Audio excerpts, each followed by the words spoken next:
어머니가 한 번은 정없다. 최소한 두 번은 돼야지. 그렇게 말씀하셨는데 한 사람한테만 인사하면 정없으니까 우리는 앞뒤 좌우에 계신 분들에게 인사를 합니다.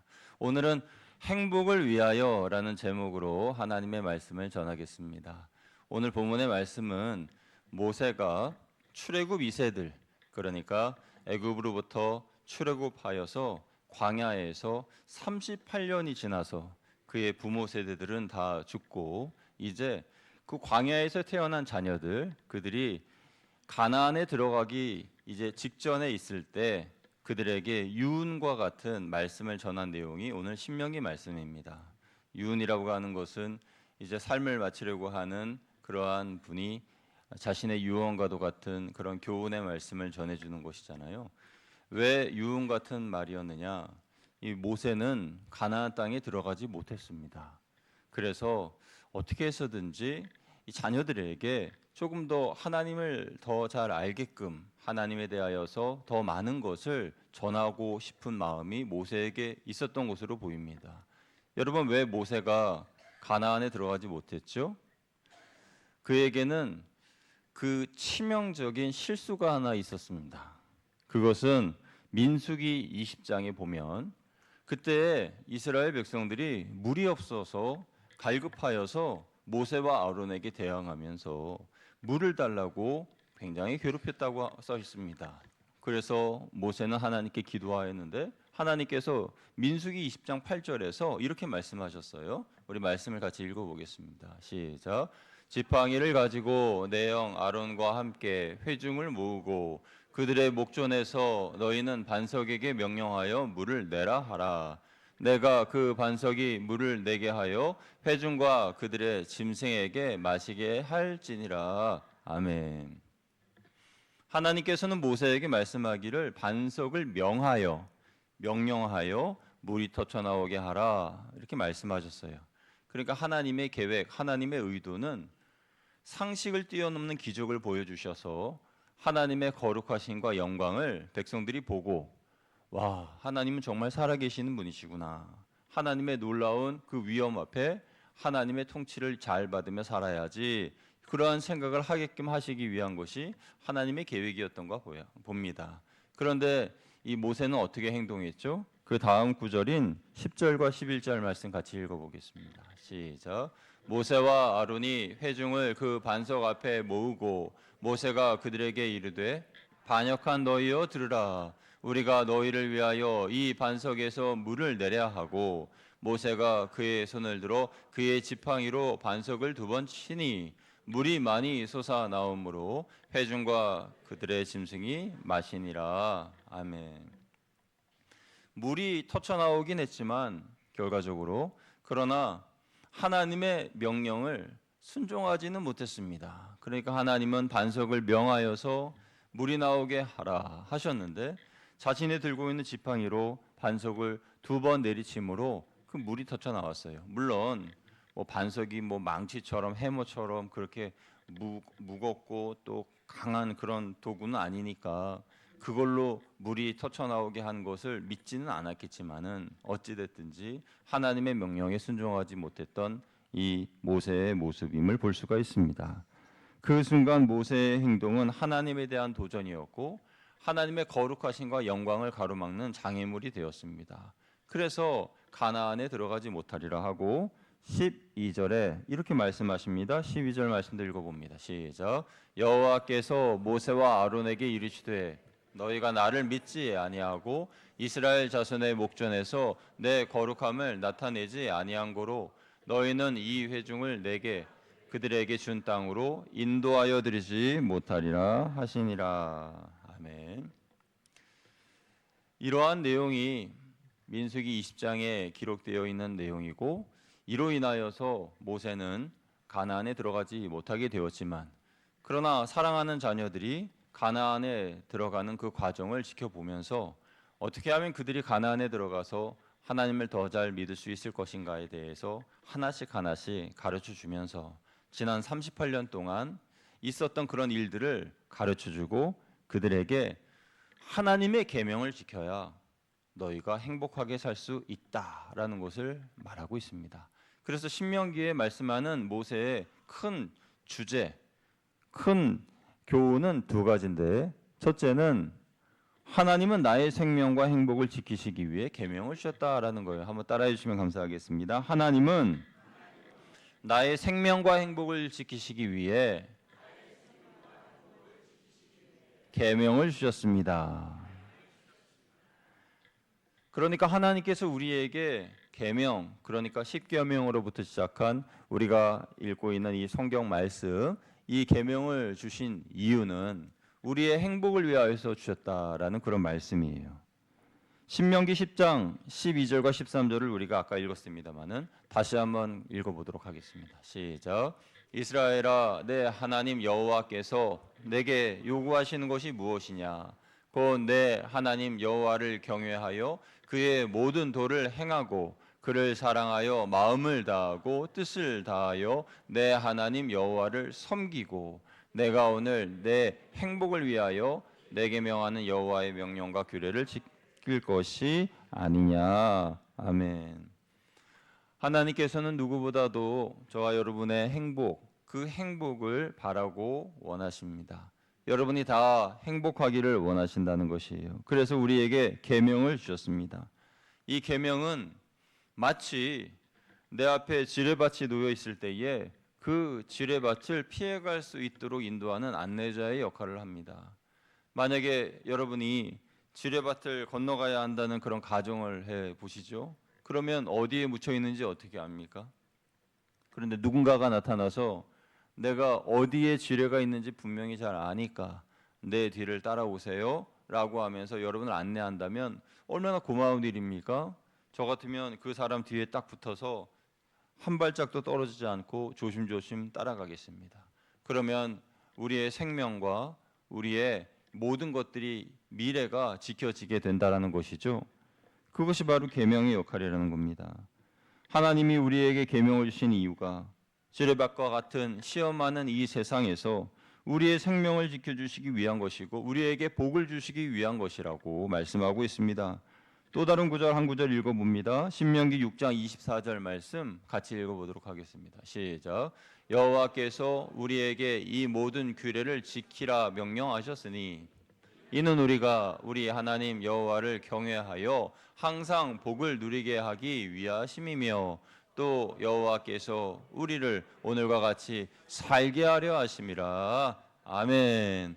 우리를 살게 하시고 우리에게 생명을 주시기 위해서 하나님의 명령과 규례, 그러니까 하나님의 계명을 주셨다라는 것입니다. 여러분, 그런데 만약 우리가 하나님의 그 계명을 구속과 속박 그리고 제약이라고 생각해서 왜 하나님 저를 이렇게 괴롭히십니까? 우리는 그 계명 지키지 않겠습니다 라고 얘기한다면 그럼 어떤 일이 벌어질까요? 이해를 돕기 위해서 한 가지 예를 들어보겠습니다. 10계명에는 제7계명에 간음하지 말라라는 계명이 기록되어 있습니다.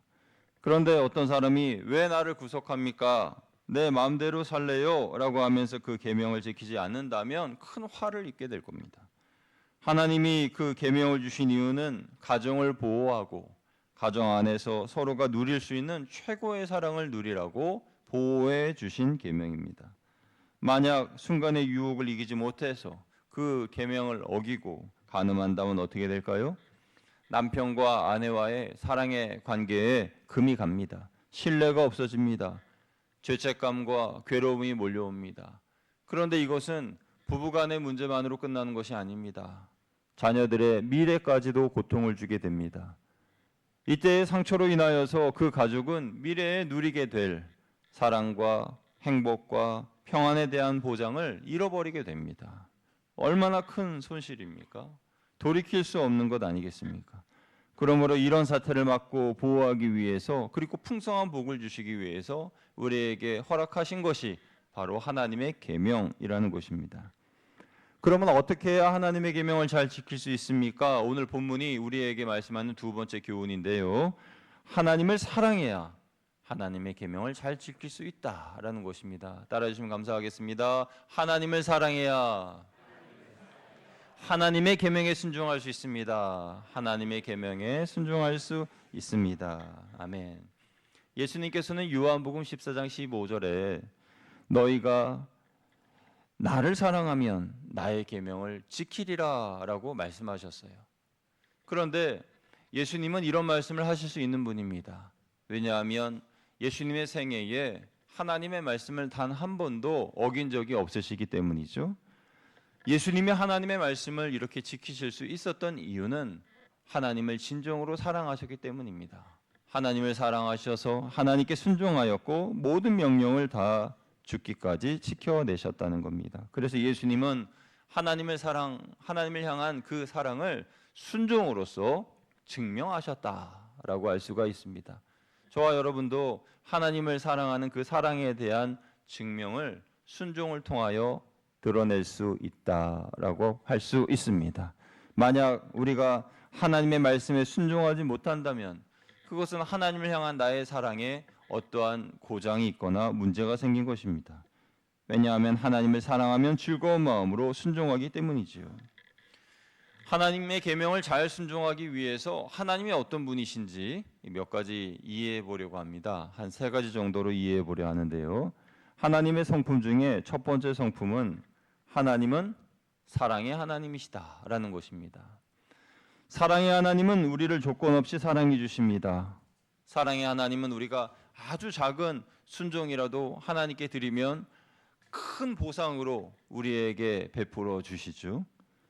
하나님은 그 작은 순종에 너무나 기쁘셔서 우리에게 큰 선물을 주실 것입니다. 그때 주시는 하나님의 선물은 우리가 상상할 수 없는 최고의 선물인 것이죠. 사랑의 하나님은 항상 우리에게 최고의 것을 주십니다. 그리고 최선의 것들을 허락해 주십니다. 그래서 우리가 기억해야 할 것은 사랑의 하나님께 받은 그것은 무엇이든지 작은 것이든지 큰 것이든지 내가 원하는 것이든지 원하지 않는 것이든지 하나님께로부터 받았다는 그것은 하나님이 나를 위한 가장 좋은 최고의 최선의 것이라는 것을 믿으시기를 주님의 이름으로 축복합니다. 왜냐하면 나를 사랑하시는 하나님이 주신 것이기 때문에 가장 좋은 것이라는 거예요. 여러분, 하나님이 교회에 주신 최고의 선물, 그것은 무엇일까요? 그것은 바로 사랑입니다. 사랑의 하나님께서 우리에게 주신 가장 귀한 선물은 사랑이에요. 초대교회가 한창 박해를 받고 있던 시기에 소아시아 비두니아의 총독 필리니라고 하는 사람이 로마의 황제에게 보낸 보고서에 이런 내용이 적혀져 있습니다. 친애하는 황제폐하, 저는 충직한 부하 몇 명을 위장시켜서 그리스도인들의 모임에 나가게 해 많은 정보를 수집했습니다. 부하들의 보고에 따르면 그들은 모이기만 하면 그들의 신인 예수에 대하여 이야기한다고 합니다. 그들은 자주 빵과 포도주를 나눠 먹으며 서로 즐거워하는데 가장 이해할 수 없는 것은 자신들을 괴롭히는 이들을 위해 기도한다는 사실입니다. 황제시여, 그들은 로마의 관리들과 황제 폐하를 위해서도 기도하고 있습니다. 제 부하들이 느낀 것 중 가장 확실한 사실은 그들에게는 사랑이 있으며 서로 사랑하고 있다는 것입니다. 라는 내용이었습니다. 이 보고서, 이 내용을 증명해 줄 수 있는 어떤 글귀가 카타콤의 벽면에 적혀져 있었는데요.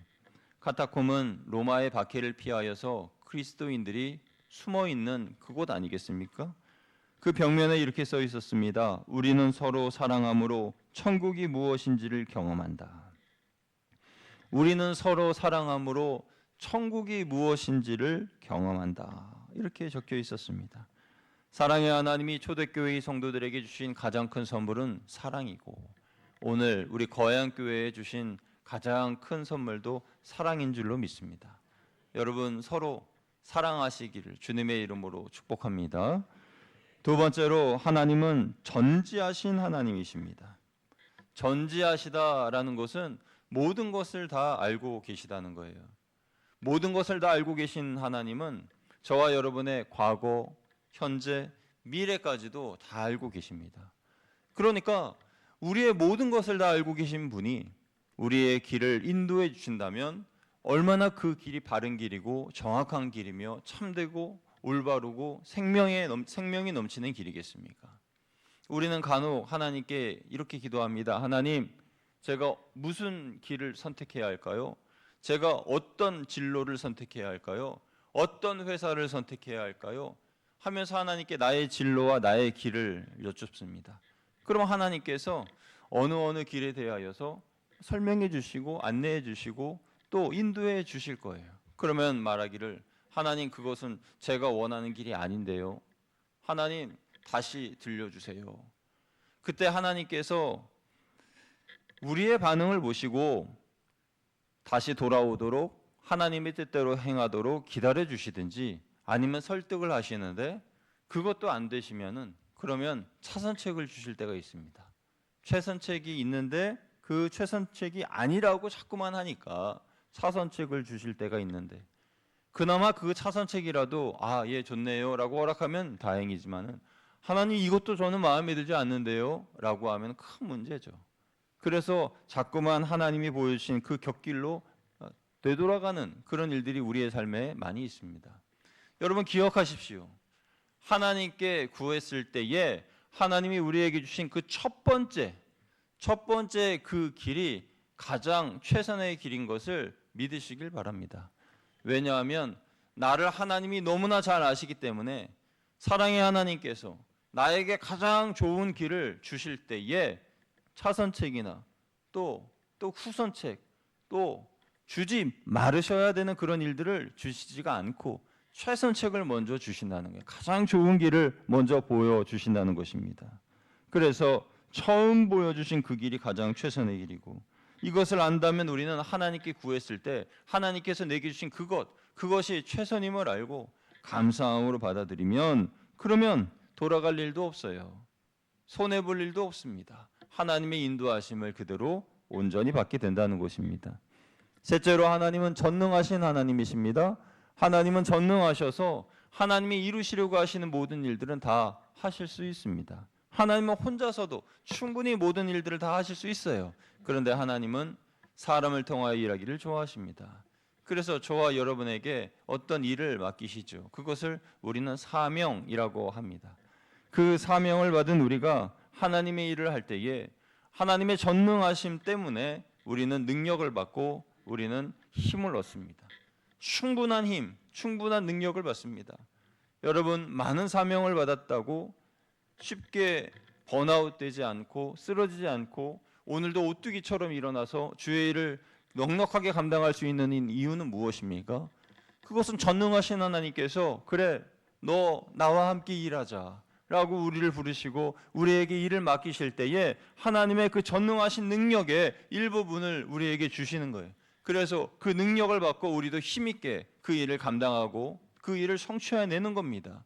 내 능력, 내 힘이 아니라 하나님께서 주시는 그 힘을 받아서 감당해내는 것이죠. 하나님의 사명을 받은 사람들은 마치 젖먹이 아기가 엄마의 품 안에 있는 것 같은, 그래서 하나님이 하시는 그 놀라운 일들을 보면서 평안을 누리는 그런 상태라고 할 수가 있겠습니다.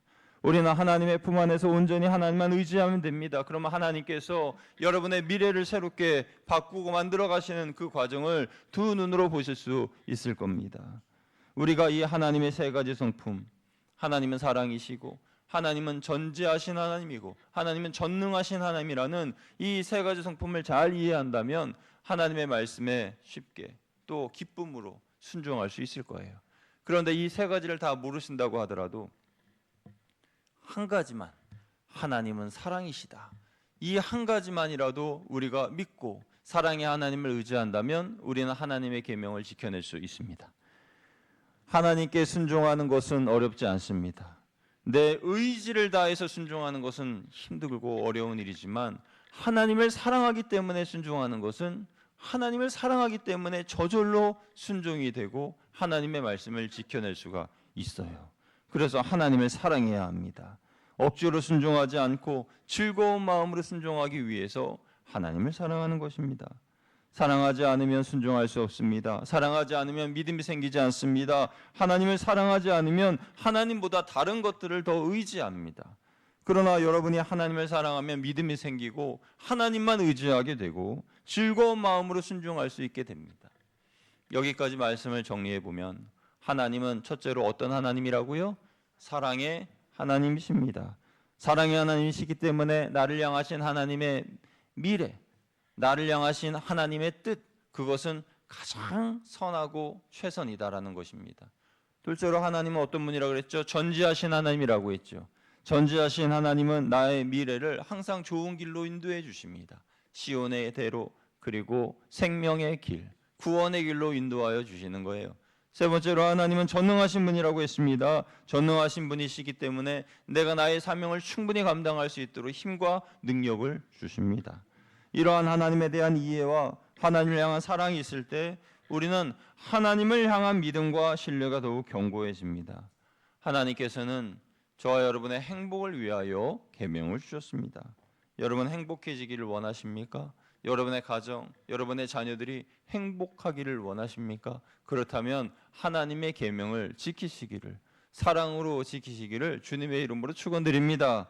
모세는요, 하나님이 약속하신 것을 하나님께서 반드시 이루신다고 광야의 자녀들에게 설명했는데요. 오늘 본문 10장 21, 22절 말씀 같이 읽어보겠습니다. 시작. 그는 내 찬송이시요 내 하나님이시라. 내 눈으로 본 이같이 크고 두려운 일을 너를 위하여 행하셨느니라. 애굽에 내려간 내 조상들이 겨우 70인이었으나 이제는 내 하나님 여호와께서 너를 하늘의 별같이 많게 하셨느니라. 아멘. 애굽으로 내려간 조상들이 70명이다. 이 말은 애굽에 요셉이 총리로 있을 때에 그때 야곱의 식솔들이 70명이었는데 그 70명이 고센 땅에 정착하여 살게 되었다라는 그런 이야기죠. 그런데 그 식솔들이, 그 사람들이 지금은 하늘의 별처럼 많아졌다라는 것입니다. 그러니까 이 말씀은 아브라함에게 약속하신 너의 후손들이 하늘의 별처럼 많으리라라고 하신 그 말씀이 이루어지게 된 거예요. 그러니까 하나님의 성취하시는 약속, 이것을 자녀들에게 설명해 주는 겁니다. 여러분, 하나님은 약속하신 바를 반드시 이루시는 분입니다. 하나님이 여러분과 어떤 것을 약속하셨다면 잊어버리지 않으시고 기억하고 계십니다. 하나님의 때에 이루실 것입니다. 그것을 위해서 우리는 계속 기도해야 되는 것이죠. 여러분도 여러분의 자녀들을 위하여서, 광야의 자녀들을 위하여 모세가 하나님에 대하여 설명해 주었듯이 여러분도 자녀들에게 설명해 주어야 됩니다. 하나님이 어떤 분이신지, 하나님이 우리에게 어떤 일을 행하셨는지, 우리 가정이 하나님이 어떠한 은혜를 입었는지에 대하여 설명해 주셔야 됩니다. 그런 영적인 이야기들, 아빠에게 어떤 일을 하신 하나님이신지, 엄마에게 어떻게 하셨는지, 하나님의 그 구원의 이야기, 그 스토리가 다 있어야 되는 것이에요. 그리고 그 약속을 하나님이 반드시 지켜주신다라는 것에 대한 이야기를 해 주셔야 됩니다. 여러분의 구원의 이야기를 자녀들에게 들려주십시오. 자녀들이 하나님에 대한 말씀을 듣고 그 마음에 살아계신 하나님을 경험하고 체험할 수 있도록 하나님의 살아계심을 매일매일 들려주셔야 된다는 거예요. 여러분의 영적 이야기가 구슬 목걸이처럼 하나씩 하나씩 끼워질 때에 그 영적 목걸이를 자녀들의 목에 걸어주면 그들이 여호수아가 되는 겁니다. 그리고 그들이 다니엘이 되는 겁니다. 하나님의 위대한 사람들이 되는 거예요. 모세가 광야의 자녀들에게 들려준 이야기는 이렇습니다. 그는 출애굽을 위해서 하나님과 또 하나님께서 말씀하신 대로 애굽에 들어가서 10가지 재앙을 바로에게 행하셨던 일을 말하였습니다.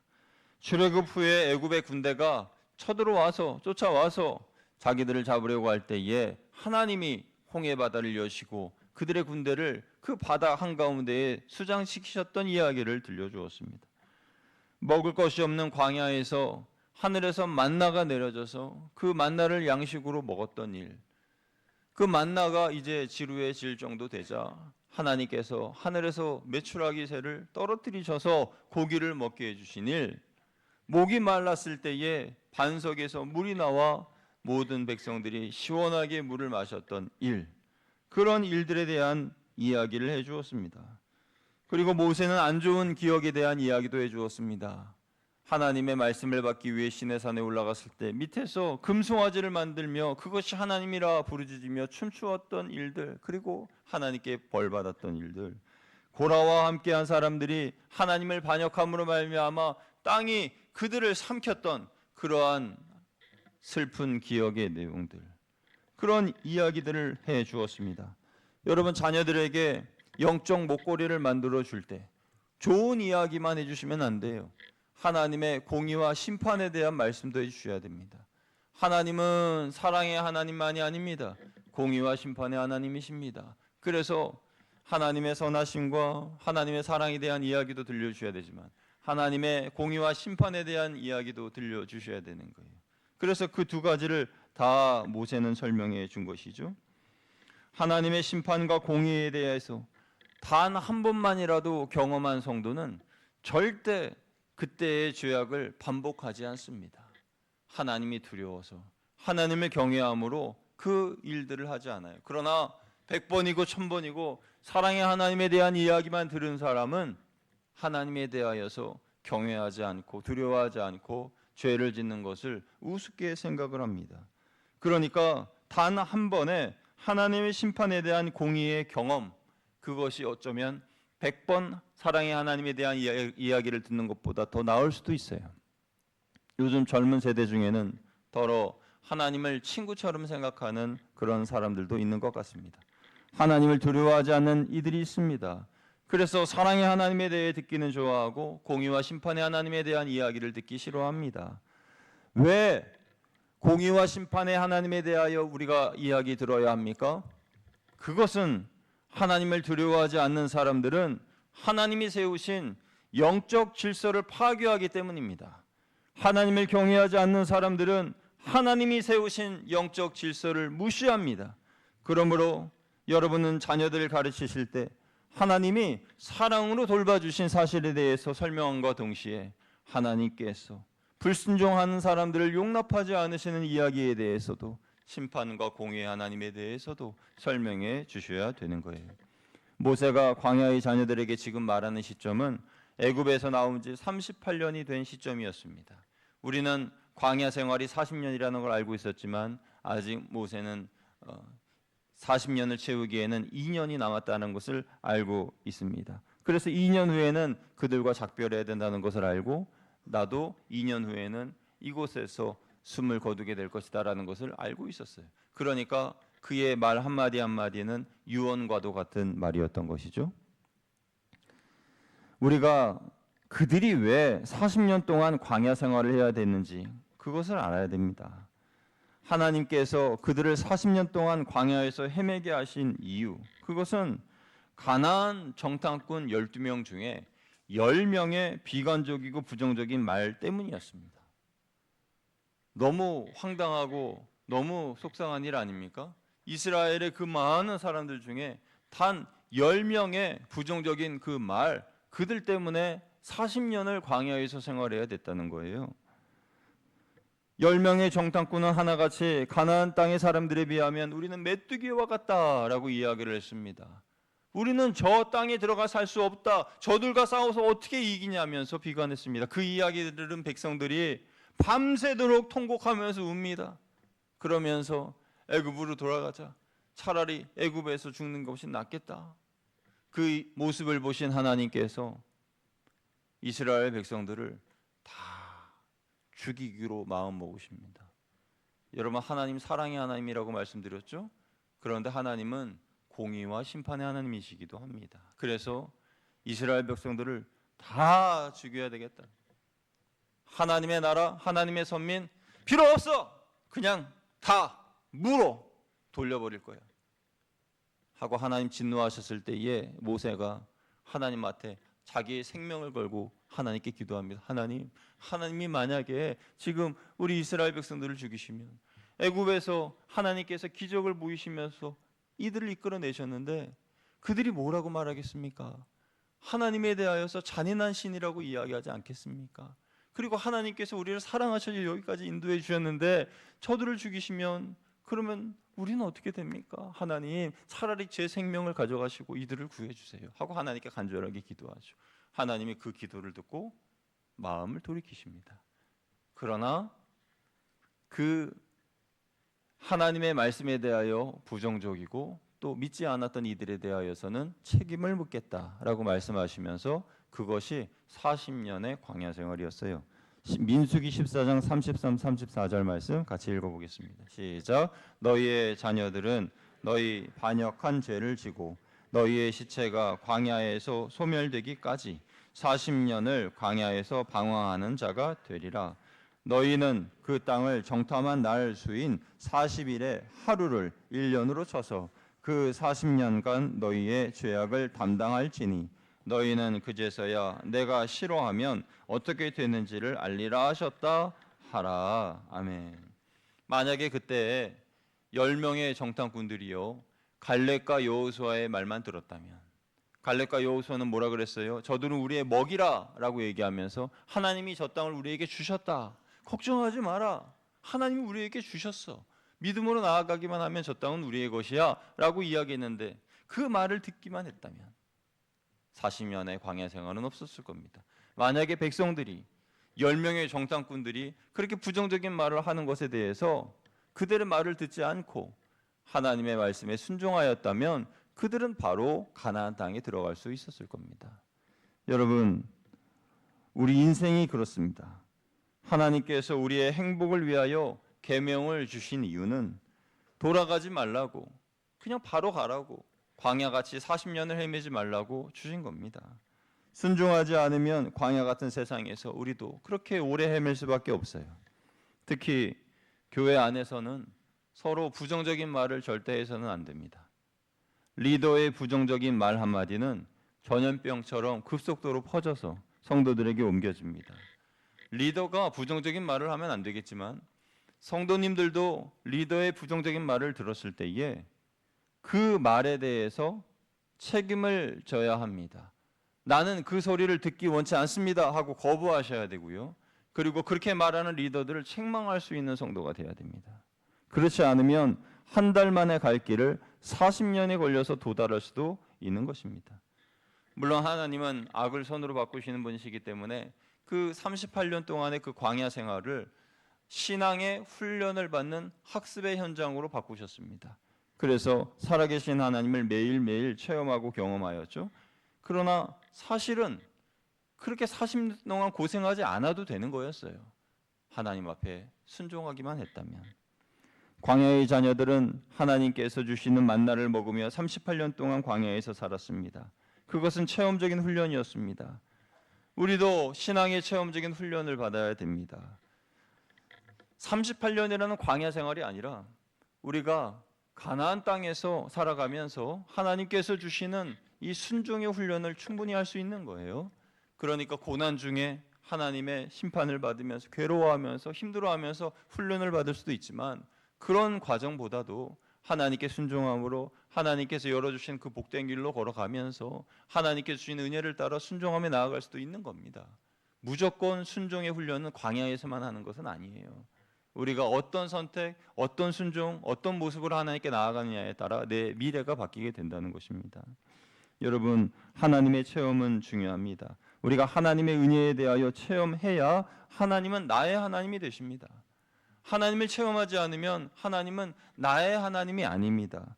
하나님은 크고 놀라우신 하나님이신데 하나님을 체험하지 않을 때에는 그것이 나와 전혀 상관이 없습니다. 사랑의 하나님, 전지하신 하나님, 전능하신 하나님, 그게 나하고 무슨 상관이냐라는 생각을 하게 되는 것이죠. 당연히 하나님의 계명을 지키면 내가 행복해진다라고 하는 이 말씀이 아무런 의미 없이 들리게 되는 겁니다. 이게 도대체 나하고 무슨 상관이냐라고 생각하는 거죠.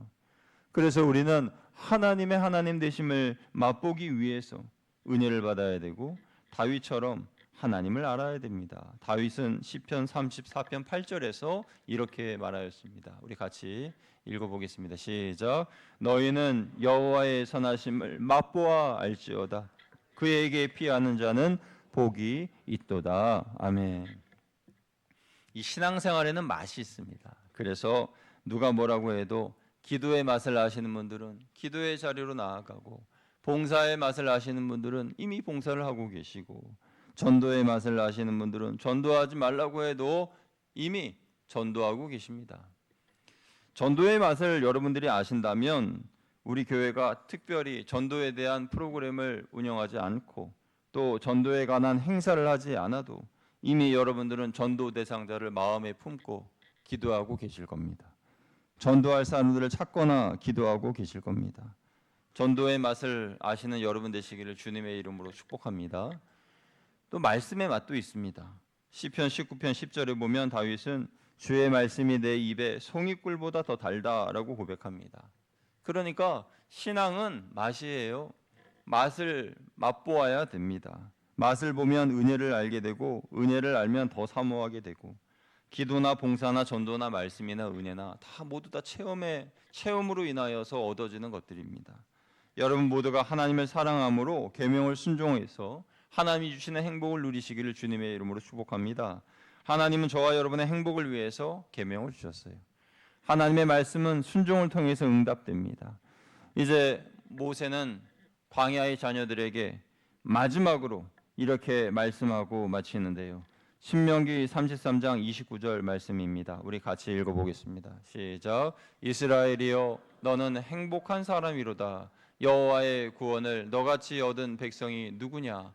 그는 너를 돕는 방패시요 내 영광의 칼이시로다. 내 대적이 내게 복종하리니 내가 그들의 높은 곳을 밟으리로다. 아멘. 모세가 이스라엘 백성들을 축복하면서 이렇게 말씀을 마쳤듯이 저도 오늘 설교 말씀을 이렇게 마치기를 원하는데, 여러분 하나님께서 우리에게 계명을 주신 것은 우리의 행복을 위해서 주셨다. 이것을 잊지 마시기를 바랍니다. 그리고 하나님의 계명을 지키기 위해서는 하나님을 사랑해야 됩니다. 하나님을 더 열심히 사랑하는 성도가 하나님께 더 많이 순종하고 하나님의 복을 누리게 되는 겁니다.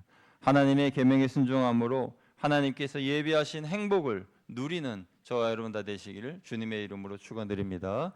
기도하겠습니다. 하나님, 우리는 하나님이 주신 계명을 지키며 살아가길 원합니다. 의무감이 아닌 하나님을 사랑하는 마음으로 하나님의 계명을 지키며 사는 우리들이 되게 하여 주옵소서.